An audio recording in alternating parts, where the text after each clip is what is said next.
Alors maman est restée chez nous 13 mois. J'étais très heureuse qu'elle soit là, mais ma santé, elle tombait et je me fatiguais énormément. Et elle, bizarrement, elle était en déclin également.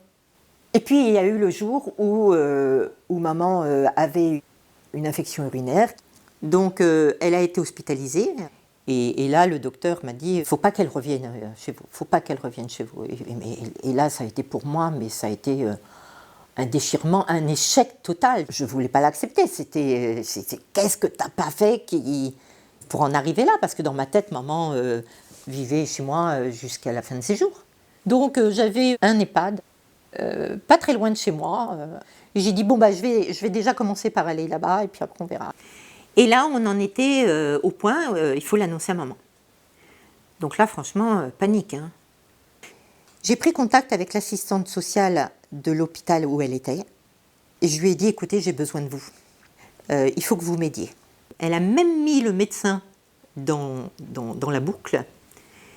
Et ils sont allés voir maman en disant, vous savez, madame, votre fille est vraiment très, très, très, très fatiguée.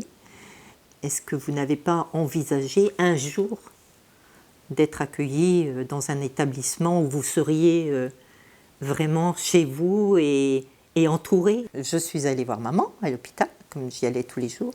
Ça va maman? Elle me dit, tu sais, il faut que je te parle de quelque chose, t'es vraiment fatiguée? Puis elle dit, je suis bien chez toi mais je ne suis pas chez moi. Tu sais, tu devrais commencer à te renseigner, voir si tu ne trouves pas un établissement. Ce serait bien d'ailleurs si j'allais directement là-bas. Donc je suis allée la voir en lui disant, écoute maman, j'ai trouvé quelque chose. Elle me dit, vas-y, fonce, fonce. Quand on est arrivé, elle était en fauteuil roulant, on a poussé la porte.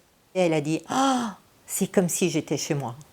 Et là, un jour, je pleurais dans l'entrée de l'EHPAD et la directrice, elle m'a vue, elle m'a dit, qu'est-ce qui se passe?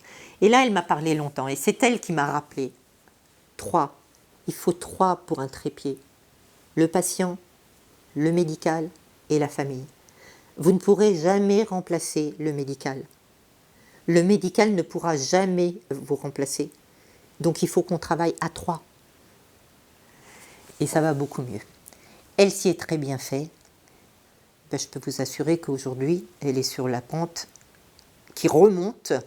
Ah là maintenant, je me sens bien. Là. Je revis. Pourquoi? Parce que je sais qu'elle est bien.